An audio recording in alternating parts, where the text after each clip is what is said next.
and we'll let the audience in the theater and the audience at home know exactly what your name is and what your line is.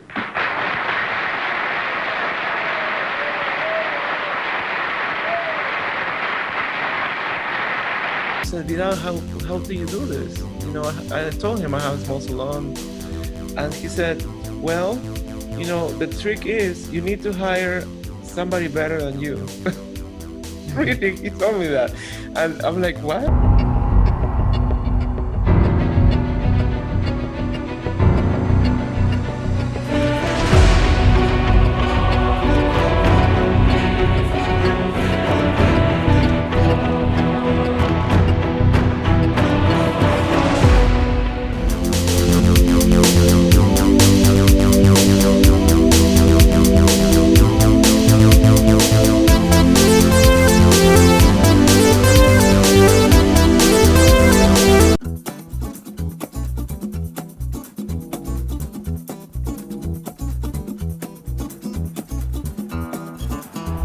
The video is about to start. Don't forget to subscribe and turn on notifications. There we go!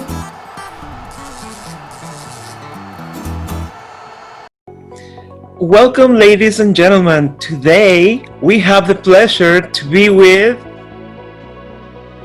Mr. Elan Sassoon. He was kind enough to say yes to this interview because we have noticed that there is a certain generation of people that need to be aware of this beautiful name, Vidal Sassoon. Elan Sassoon presently is a developer in the Boston area, and he actually shared the same birthday as his father. I just didn't know this. And thank you, Elan, for being here. Thank you for having me, Gustavo. It's good to see you.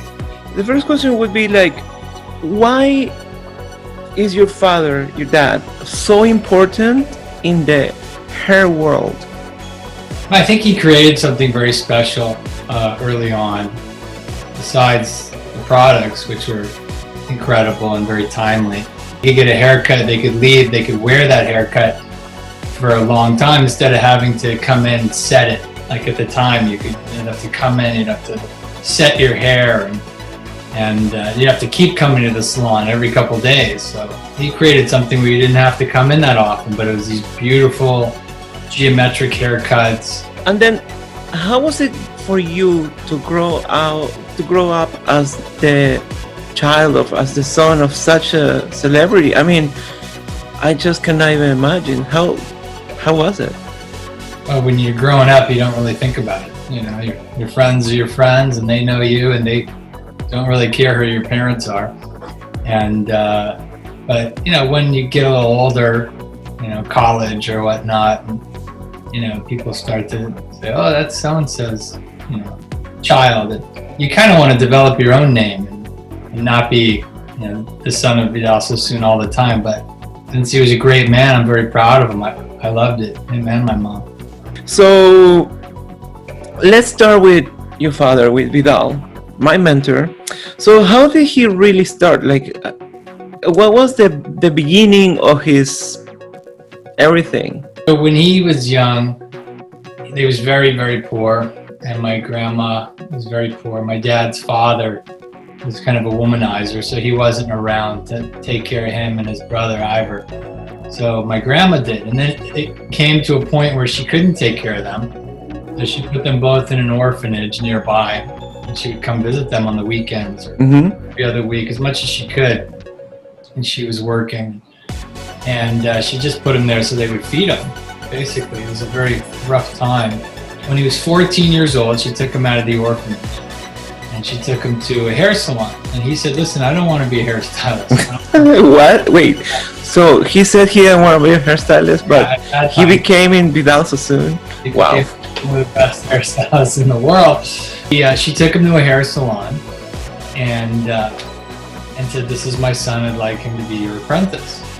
And the guy said, listen, I don't think that's going to work out unless you pay me. If you pay me, I'll train him. So needless to say, he was very happy. He's like, oh my God, thank you so much. That's great. Very nice to meet you, sir. And he opened the door for his mother, and he was a super, super polite young man. Mostly because he just wanted to leave. because he was just happy that he didn't get the job. And the guy ran out into the street and said, "Oh my God, you seem like a really polite young man. You can start in a couple of days. Wow. And you don't have to pay." There is a story that you told me once we were having dinner, and the butcher story. When Dad opens his first salon in Bond Street, I think it was 108 Bond Street or something. Mm-hmm. He was raising money to open that salon, and he met a butcher from New Zealand. Uh-huh. And the New Zealand butcher, I think he was a cattle farmer, but he actually gave him the money to open up his very first salon. Oh, and, wow. and when they finally took all the time, they finally opened this beautiful, beautiful salon in his gorgeous style that they had, very modern, elegant. In the first week, the upstairs floor is flooded. Okay. The roof caved in, and it just flooded the entire salon. I didn't know the flooding part. Yeah. Oh, wow. So, and then what happened? Like, they have to close? They had to close, but they just spent all their money opening it. And they lost it. No, he went back to the cattle rancher in New Zealand, and he gave him money again Oh, to fix it because they didn't have insurance. yeah. And then they fixed it up and they opened up again. And second time around, it turned out to be a charm. Why was the Bauhaus architecture tendency of the Art Deco, all that clean line, all that precision thing, so important for your father? Because he was kind of obsessed with that, with those lines, with all that thing, right? Yeah, he became, very interested in architecture, to say the least. He loved it. And he loved the Bauhaus movement. I think people is attracted to what's different. Yeah. Yeah. He was all about, precision haircuts and, very precise lines and, and that architectural style coincided with that it represented that. And so that became, they took the lettering from that as part of the Vidal Sassoon name and logo. It was Bauhaus lettering. Oh, really? I didn't know that. That movement inspired him to cut the way he did. When he crossed the ocean, right? I mean, when he came to New York and opened the first Sassoon, or was it Chicago? I don't remember. And then when he opened the next shop in Germany, like he started getting big, and he started getting international, open all these shops. It's like, I mean, how do you do that? Well, the way he developed it is, he trained an incredible team, went in and opened up a new place. And, I think they're one of the only groups of salons where if someone left, like today, if someone leaves the salon, all their clients go with them. And that might be true now with the Sassoon salons, but it wasn't back then. If someone left, they left. And more than half their clients stayed at the Sassoon salon because it was an experience, and they trained everyone to cut the same way. So it wasn't like a mass exodus like it is today if someone leaves the salon. I know. I told him I have a small salon, and he said, well, the trick is you need to hire somebody better than you. Really, he told me that. And I'm like, what? Yes, you develop somebody better than you, so people will be happy to go to them. That was something he told us forever, though. He always said, surround yourself with the very best people. Right. Take ego out of the equation, and you'll always be successful. He was, I think, if I'm not confused, the first hairstylist to be in the cover of Vogue magazine in 1963. Remember that? Like, I mean, what other cool things did he do that they were not normal? That was not normal. So he was doing his own PR too. So they would stay. Yeah, they'd go to the salons, and they'd stay in the salon till 5, 6 a.m. all night, cutting different haircuts on models, and basically it's the 60s, so they were partying in the salon all night, right? Okay. And, they would just create and create and create, and then when they'd have a great cut, they'd call some photographers, which became very famous photographers. They'd call them up, they'd come in, they'd shoot, and then my dad and his team would really promote and push it to all the magazines and editors, and so they really helped push their own PR. They didn't sit around and wait for other people to promote them. And it was so new and original that, people would look at it and be like, wow, I have never seen that before. So In the 60s, it was very normal, or up to the 60s, it was very normal for women to wear their hair like super back home and very artificial. You could sleep with that haircut and you would get it done, we could say weekly. He created something called wash and wear hair. And that is the genius, because now, thanks to him, people can wash and wear their hair. You don't need to blow dry it if you have a precision haircut.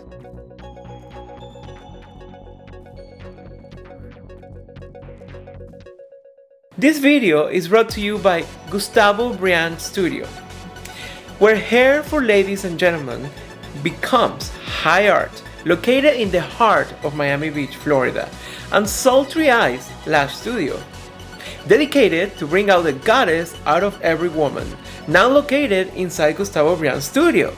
The Briand siblings doing their best work together.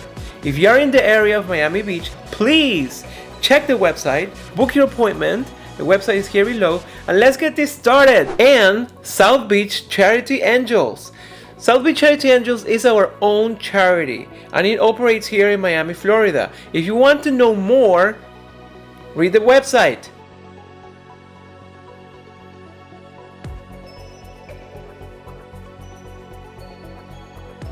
How many wives do you have? Did your father have? And then which one of those wives is your mom? I know it sounds like a womanizer, but he did it right. He just married many times, but when he was 28, I think he was 28, he married the receptionist in the salon. Wait, what? The receptionist? Yeah. I love him. I love him even more. They were married for 6 months. 6 months. He didn't want to hurt her feelings because they were such good friends, but he was like, oh my God, I have to get out of this marriage. One of his best friends was a professional champion water skier in England. He kept inviting him around. He would leave David alone with his wife. He knew David liked her. He'd put these two together all the time, hoping that a spark would happen because he really wanted to get out of this marriage, right? Right.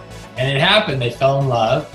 And my dad got out, and those two stayed married their entire life, like 60 years. But then he married my mom, I think he was 41, 42. Already? Wow. Yeah, my mom was 20. So that was... I like his way of thinking. Yeah. She was a model actress. She was doing a movie in London called Torture Garden with Burgess Meredith. And Beverly Adams was her name. And so she came into the salon to have her hair done. And they fell in love. There's 4 of us. It was my older sister, Kat, me, my younger sister, Eden, and my brother, David. They got divorced after 13 years. Oh, and then same as my parents. So then my dad married a lady named Jeanette, and they were married for about a year. Okay.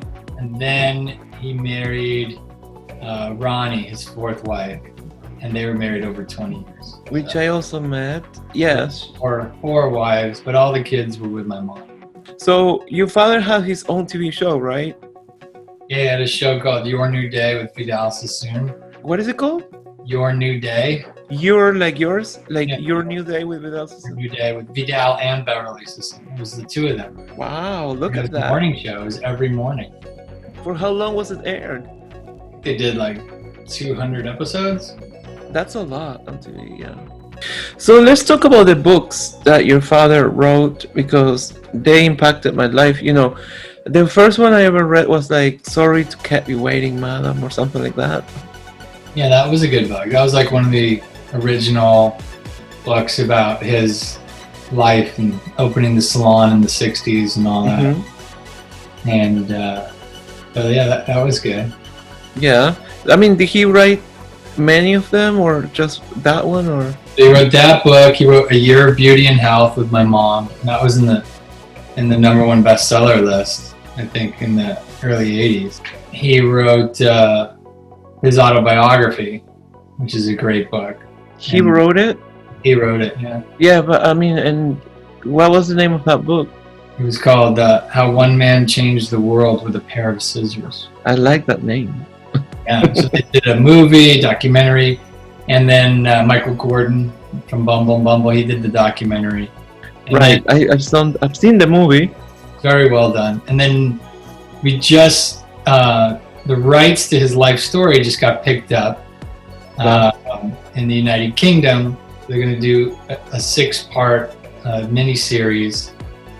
I don't know. I think filming is going to start probably next spring or summer, but Oh, wow. because of COVID. But yeah, it's going to be a 6-part mini-series, and mostly taking part in the '60s with like flashbacks to his youth and stuff. Tell me a story about the jeans, because I remember seeing those Sassoon jeans. I mean, what happened? So yeah, when Dad launched the product line, there weren't many product lines out there, hair care lines. So they launched an incredible hair care line with this beautiful smell, the almond cherry maraschino scent.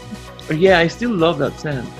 And they came out with the slogan, "If you don't look good, we don't look good." Look at the shampoos of Vidal Sassoon. Our original salon formula has been and is the marvelous revelation for normal hair. Extra gentle adds vital moisture to weather-beaten perm or heat-styled hair. If you don't look good, we don't look good. So the jeans. So then somebody took the name Sassoon and went and said and put a jean out there, because Vidal Sassoon was so hot at the time in the '60s and '70s. Right. And they put a jean out there and called it. They just said "Ooh la la Sassoon."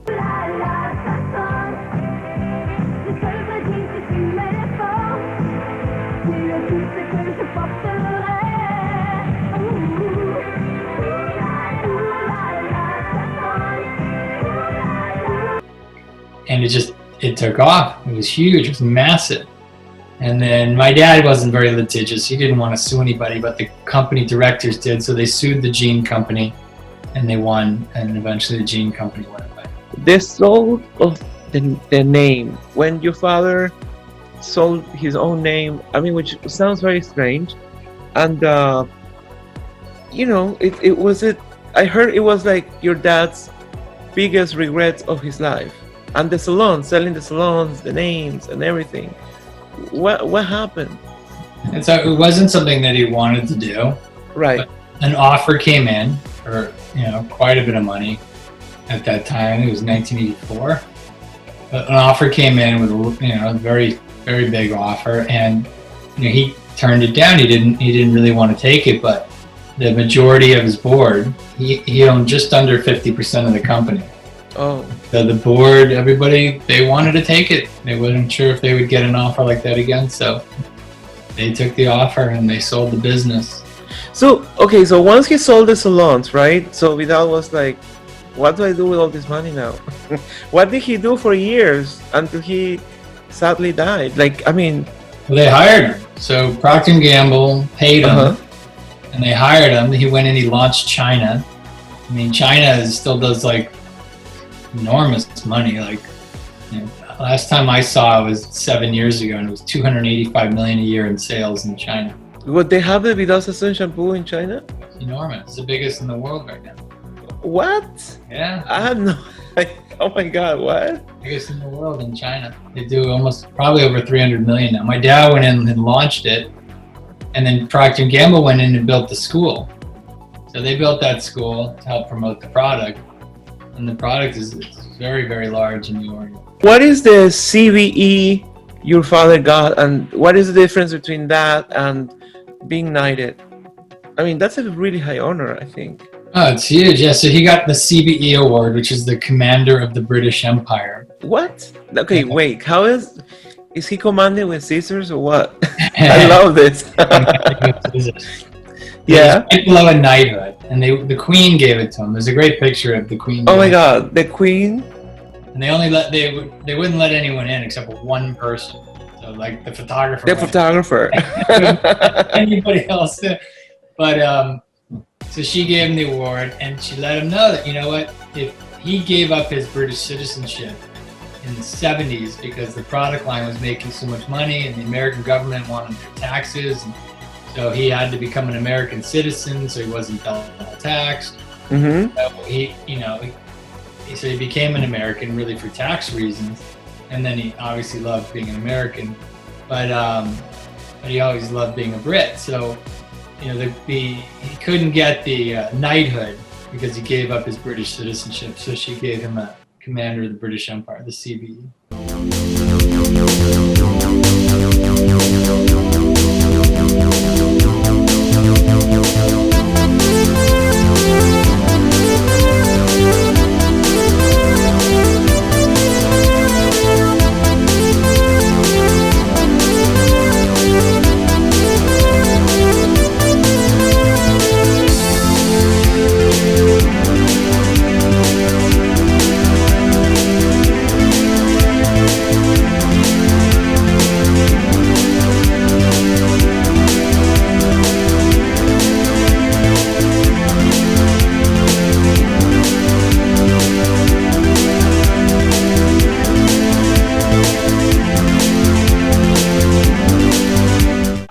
Thank you for watching.